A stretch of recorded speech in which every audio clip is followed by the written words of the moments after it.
বঙ্গবন্ধু রক্তের সাথে বেইমানি করতে পারবো না। কাজেই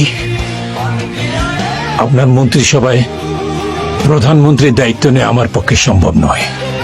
আমার নেতা নেই, আমার কবি নেই, আমার মুজিব ভাই নেই, কাজে আমিও নেই। আপনি বা কি করে ভাবলেন যে শেখ মুজিবের রক্তের উপর দিয়ে তাজউদ্দিন প্রধানমন্ত্রী হবার প্রস্তাব গ্রহণ করবেন? মুজিব আমার নেতা, আর আমি কোনোদিন বেঈমান নই। যেখানে বঙ্গবন্ধু নেই সেখানে নজরুল থাকবে কেন?